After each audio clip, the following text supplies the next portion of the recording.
Hello, Assalamu alaikum, and welcome to Tasha's Tales.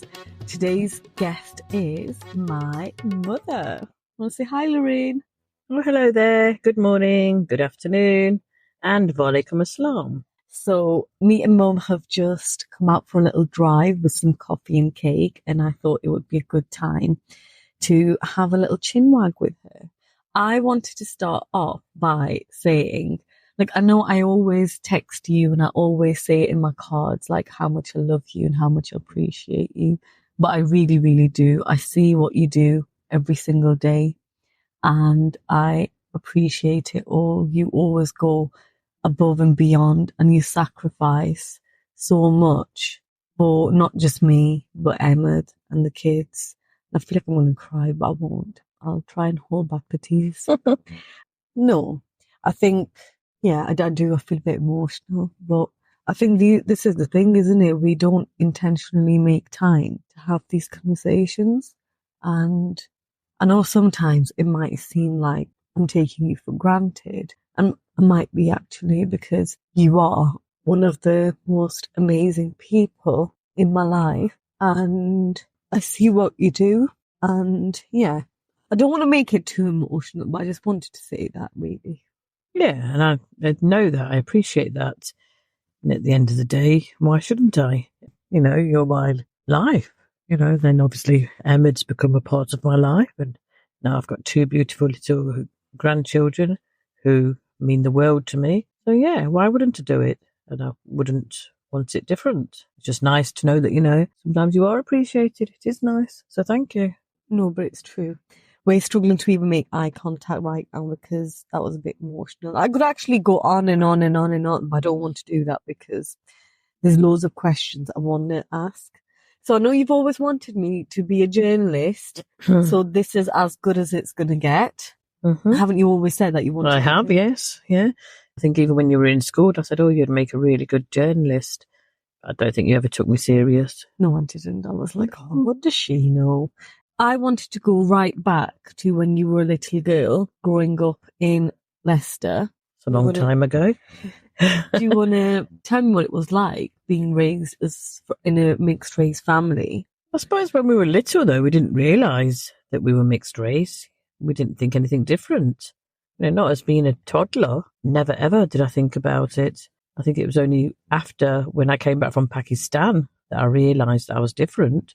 Before that, I don't think I ever came across anything like that. Really? There was never any racism? Or you never heard anyone say anything to your dad or anything like that? Never, ever to my dad, never. The only time anything ever happened was in school when somebody said to my younger brother, Omar, that he was half-baked. And I said, you can't say that. He's my brother. You don't say that. My mum and dad have got a lovely little boy. But they said, no, he's half-baked. He's not proper. And I said, well, what do you mean? And they said, well, he's not been in the oven long enough, so he didn't come out brown or he didn't come out white. So he's only half. Oh, really? Yeah. And I stood up for Omar. Yeah, I stood up for him and I said, don't you dare say that again. So, but up until then, would you say you had more of a Asian culture growing up or more the English Western culture growing up? I don't think we knew about any different cultures. It was just the way we were. On a Sunday, we'd have the traditional trifle after our English Sunday dinner. We would always have that. And then, we had curries and we had rice and we had chapatis. But culture-wise, I really can't say because I think even then we had the English side and the Pakistani side. It was only when we went to Pakistan when my Tayaji came and he said to my dad, well, you need to take them to Pakistan. They're too English. And we went to Pakistan by road. What was that like, going to Pakistan by road? It was a whole different experience, wasn't it? I'd never been in a van. There was two vans that went and my dad had got a friend and we just travelled and travelled. It was just travelling all the time. We slept in the back of the van. We cooked. My dad always made sure we had good food. So yeah, it was a very good journey and it went on for 17 days travelling through to Pakistan. So I think it was when we came back from Pakistan, I realised that I was a little bit culturally different from the other children, but it never ever affected me. No, never. Really? Mm-hmm. That's really nice, isn't it? And what was kind of your experience in Pakistan like when you were, being raised there for a few years? So how long were you in Pakistan for? 3 years with my mum and dad, and then 1 year without my mum and dad. Yeah. Me and Omar stayed there in Pakistan. Mum and dad had to come back. One, because she was expecting my younger sister, Safina. And then the other reason was Tony, my brother, was very poorly. So they both came back and left me and Omar there to do a bit of, studying and probably to learn a bit about the culture. What were those 4 years like? Do you remember them? Oh, yeah, every bit of them. The first year when we got there, we were like the most loved children in the village. Everybody loved us. They'd always want to come and see us. They were impressed about our jam sandwiches. And then they would say things like, we'd like donkeys. For us, it was brilliant to go on a donkey ride. But for them over there, that was, donkeys are for working. They're not for riding. Yeah, Pakistan was a good experience. And then when you came back, what did you feel like in terms of fitting in and, the sense of belonging? Again, we were back in Leicester, back with my mum and dad had moved house. So the whole house was new to me. The whole atmosphere was new. But I still had my good friend, Lisa. She was still there for me. Yeah, and I just carried on. And to be honest, again, I never ever felt that I was anything different. Never picked on or anything like that? No, never. That's amazing. And what about your relationship? Like, what was it like with your brothers, with Mama Tony and Mama Uma? What was your relationship? Well, me and Tony were always one. Me and Tony always thought that, it was just us two. And then obviously when Omar was born, my dad sort of brought him in the house and said, look what I've brought for you two. As if it was a toy or something, a pet. Look what I've brought in for you. Mm. Yeah, that I can remember that. But yeah, my siblings, obviously Sheena was always a special person in everybody's life. Mm-hmm. But yeah, then... Did you have to do a lot of housework and things growing up? I did more housework than any of my siblings and any of my friends. Like on a Saturday, Lisa would come round to call on me and she'd say, Samina, you're always brushing the stairs. I never have to do any housework. Why do you do them? And I just used to say, my mum makes me do it. Did you ever notice that your mum was poorly or anything? Just that she didn't ever go out. She didn't want to go anywhere. She always had migraines. So like sometimes my dad would come and knock on my door and say, Mina, he would always call me Mina, not Samina. Mina, why don't you get up and come and help? Mum's not well again. But it was always a migraine. But she'd soon get over it and come out. Mm. And then you worked was it auxiliary nurse that you worked I certainly did, yeah. But before the auxiliary, I was working on a pick and mix in Woolworths. Mm. A lot of people won't remember Woolworths, but it was a shop, big superstore that had different sweets. You could go and pick and mix your own sweets. Yeah, so the auxiliary nurse, what kind of job did you do? Yeah, so I worked on a geriatric ward, looking after the elderly for 3.5 years. You loved that job, didn't you? Yeah, it was very rewarding. But I also did a part-time job in an elderly shelter. Well, it wasn't sheltered. I think it was just a nursing home. Arga House. It was very, very popular in those days. And I worked in there as well as working at the Leicester General Hospital. So when they started talking about you getting married, do you remember when they asked for your hand in marriage for my dad? Oh, I remember that day very clearly. I remember it clearly. There was a lot of other proposals and all along I'd said to my dad, no. And then this one came along and here I am now, been married, 36 years? Yeah, 36 years. Yeah. So you hadn't met my dad though before you got married to him? I had met your dad before I got married. He'd come to England in 1984. Oh, right. And that's when I saw your dad. Oh, did you fancy him? Well, I don't think it was a thing about fancying him. They had come to the house and they'd proposed when they came. Yeah. And I knew that he'd come to see me. Mm-hmm. So I did something that was I was thinking it was going to put him off asking for the proposal. I thought it would completely, put him off. He didn't like aubergines, and I heard that he didn't like aubergines. Yeah. So I deliberately made it an aubergine dish when he came. Nasty. But I was thinking, he's going to say she makes aubergines. I'm not going to ask for this proposal. But yeah, he came to the house. He had the aubergines. And then in 85, we actually got engaged. So yeah, I did speak to your dad. And then I'd gone to a wedding and I seen him there as well. We didn't actually speak, but I'd seen him there. And then he'd phoned the house a couple of times. Did he? Yes, which my dad would always be querying, saying, why is he awake at this time of night? Because it was a 5-hour difference. What's he up to that he's ringing you at this time of night? And in those days, we didn't have mobiles. We had a telephone that was linked to the house, to a house line. So what about when you got married, You got married in Pakistan. Again, Nana and everyone else went to Pakistan for the wedding. Yeah. What was that like? Amazing. Absolutely amazing. The wedding was in the village. And at the time, one of our brother-in-laws, well, my husband's brother-in-law, he was in the army, and the Prime Minister was attending the wedding. So I think a lot of the focus was on this Prime Minister coming to the village and all the arrangements and all the security. And everybody in the village was going on about, oh, it's one of the top weddings. We've never been to a wedding like this before. We've got this Prime Minister coming and the helicopter. You know, your relationship with my grandma, with my dad's mum, what was that like? It was like a mother who I'd never had. She just took me into the family, and her love was unconditional. And today marks her death anniversary as well. It does. Yeah. So it's been, I don't know how many years. 30 years. 30 years? Yeah. Oh, wow. No, it must be less than that, maybe 29 years. You were about 5 at the time.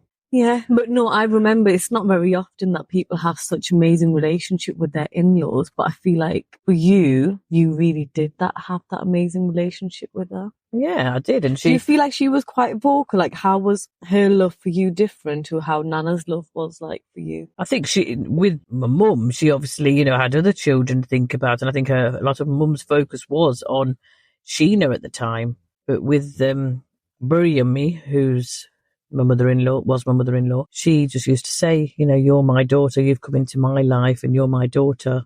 And always said, I'll treat you like my daughter. And she'd always take, my side and tell Naveed off, which I did used to like. Yeah, I remember that. Then you had me. You came back to England to have me, didn't you? Yeah, you were born in Sunderland. Yeah. And when I was being raised in Pakistan, I remember the focus on you having an only child. So what was that experience like, having an only child, in terms of what people said? I was happy having just you. It was always, it was good. But a lot of people would always come round and say, oh, why haven't you had any more? You should have another one. I say, well, if I don't want another one, I won't have another one. But then people would come and say, oh, maybe you can't have any. That's why you're not having any. And I say, well, it's very personal. And a lot of people would say to your dad, why don't you go and get married and, maybe have a child from another wife? And I'd say, well, how do you know that we can't have children? Nobody knows that.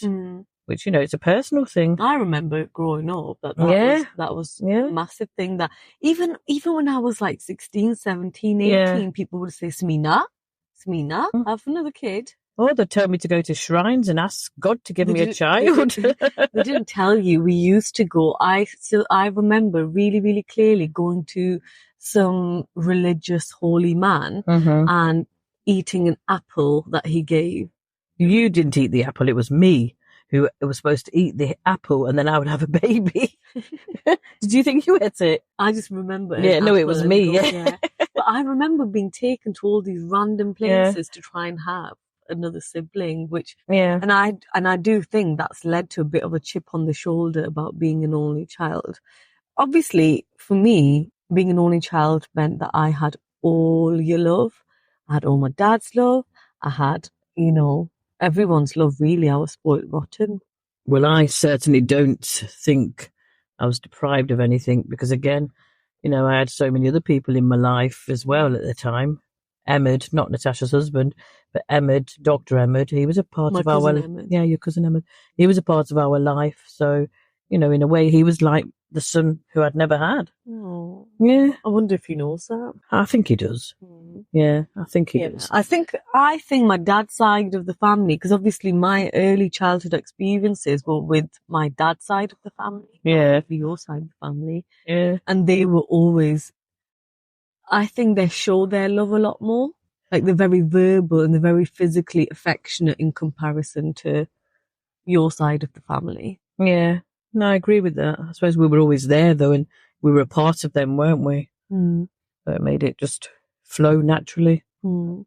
Is there anything about your childhood that you wish had gone differently? Anything that you think, oh, that was really, I wish that wasn't like that? Or I don't think there's anything I ever wish, and I don't think, I would want to really dive into anything about the past. It is what it is, and I've gained experiences that I've got, and I cherish them. So I don't think I'd want to change anything. I mean, do things differently, maybe. What would you do differently? Well, like before I got married, I had a house. I would never have sold that if I knew how much money I would have had in the bank now. But again, hey ho, it's your outlook on life is always super, super positive. Where do you think you get that from? I think Because it's very different to all your siblings and all your influences. Yeah. Again, it's difficult to say. I mean, I know your dad, he's shown me affection and love and his family, but the positive things, I think a lot of them are about me, myself, and being positive about life and wanting to do better, wanting to, go forward and not look at the past. Move on, got what you've got and cherish it. And I definitely think my positivity and my glass half full approach comes from that, because I'm very much like, I experience things, I want to do things, and I want to, be a part of different things. And I think it comes from you, really, that. I don't think there's anybody in my life who's, inspired me. I mean, now, later on in my life, yes, another lady who I love to bits, and I do look at her, Hazel, who I worked with, her colleague, now a friend. She's shown me about life and how things, you can turn something into positive. Really? Oh yeah, yeah. Even when I first started in the council, she was the one who took me under her wing, helped me, showed me. So yeah, and I've got a lot of respect for Hazel. Because really, I will never forget, I was 12 when we moved back to England. Yeah. And we literally came with a suitcase. Yeah, a couple of suitcases, and that's it. We started from scratch, really. We did. And we had to learn everything together in a way, didn't we? Yeah. Because Papa was in Pakistan for maybe the first 5 years, would you say? He was. Well, he used to come and then he used to go back. But yeah, setting up the house and doing everything, it was basically, us two on our own. What do you think was, looking back when you kind of reflect on life, what do you think was the most proudest moment, a joyous moment of your life? Like, what's the first thing that comes to your mind when you think, that was incredible? Having you. Really? Yeah. And then after that, seeing you graduate, that was one of the most wonderful moments. Very, very proud and very sentimental moment. The feelings, very, very emotional. And then obviously seeing you getting married, I think everybody knows that. Oh yeah, we all cried, didn't we? I can remember your friend Becky said, is this something we have to do? Do we just all have to keep crying? What's going on here? I was worried, wasn't she? Yeah. But yeah, then proud of your success as well, Natasha. You've proved to be a successful young lady, mother, wife. Oh, you with me now? I think two beautiful children. I think you find it hard to speak about your feelings. Do you? Towards who? No, to me. If we talk about feelings, do you think you find it hard to? Not at all. No. No. And what about the hardest part then? What do you think when you look back and you think that was such a hard time and a difficult time for me? Probably when I thought, am I going to go back to England? Am I going to be able to get my husband back into England? Because remember, he's not a British citizen. So that was a very difficult time for me, knowing he was on the borders of Kashmir, where there was a war zone, and he was working out there every day, waking up thinking, is he going to come back alive? That was a hard time, very hard time. I wasn't even aware of that. Yeah. And then I said to him one day, I said, I can't bear to think, you're on those borders working, and if you're going to come home or not. And then I just said to him one day, I think enough's enough. We need to go back to England, and obviously for your safety and for us to stay as a family, and then to get Tasha into a school. I think it was the best decision ever, Yeah. So I feel like what I've gained, when I reflect and I think about my childhood in Pakistan, I know my memory's not great, but when I think about it, actually the amount of love that I got and the foundation of my values and my beliefs and that kind of thing, and kind of just having that empathy towards others and having that exposure, I think that's really contributed constantly throughout my life. Yeah. But then coming to England at 12 and what I've gained from those experiences have also really, really helped. When I look back, I do think, for me and for you, we've both had the best of both worlds. We know that culture, we know that, and, and it's like, once again, referring to Hazel, you put the two cultures together, you take the good out, the bad out, and keep the good, and cherish the good. But can I just say, I just wanted to add about the whole Pakistan thing, that when we were coming to England, that was a major, major task because, as I said before, your dad wasn't British. I had been living in Pakistan, so I'd got nothing in England.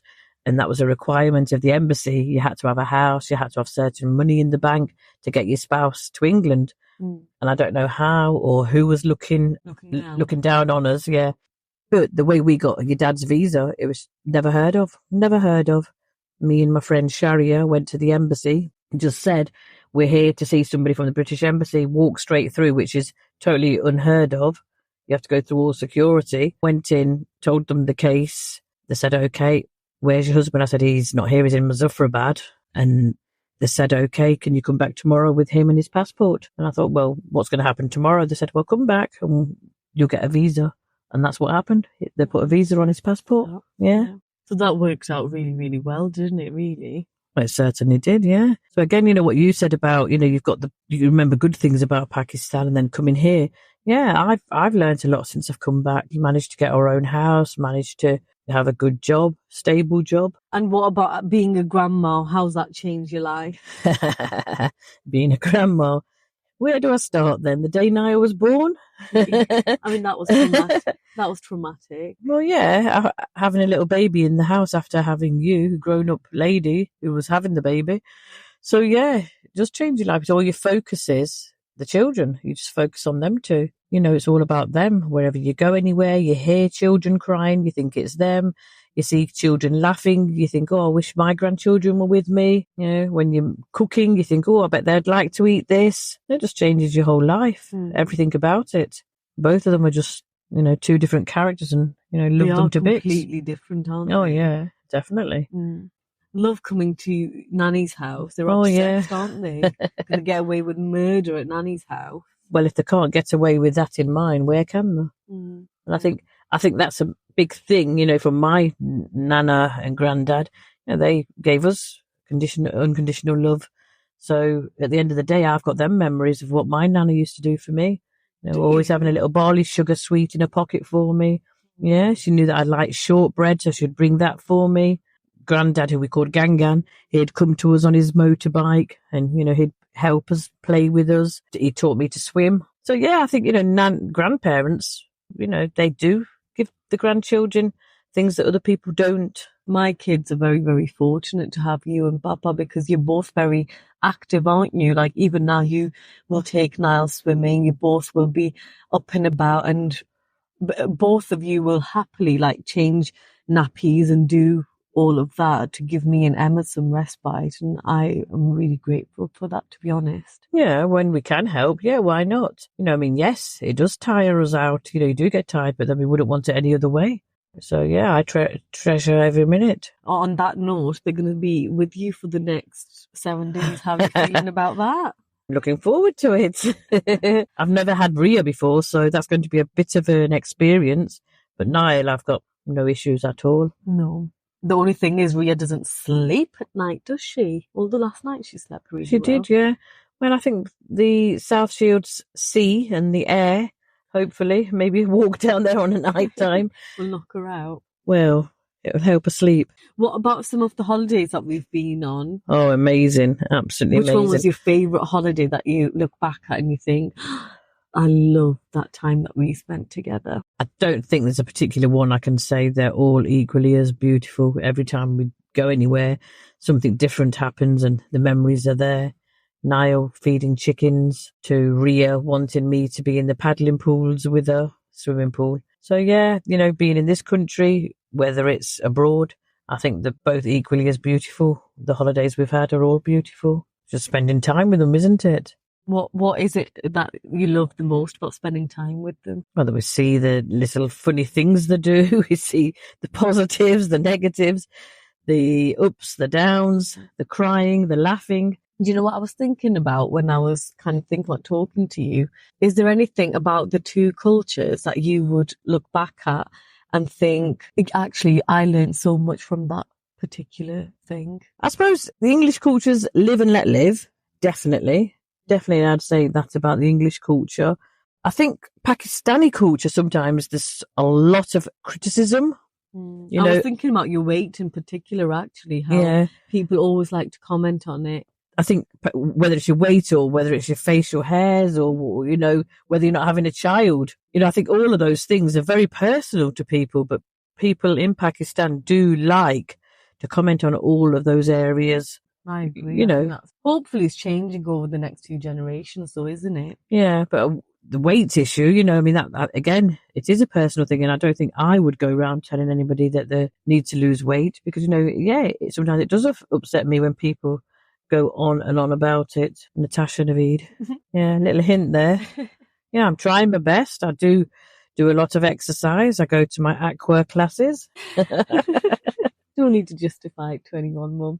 What about Eid? Eid's coming up. What was kind of your earliest memories of Eid, whether it was in England or Pakistan? No memory at all in England. Really? No, nothing. Wow. I don't even think we had the concept of Eid.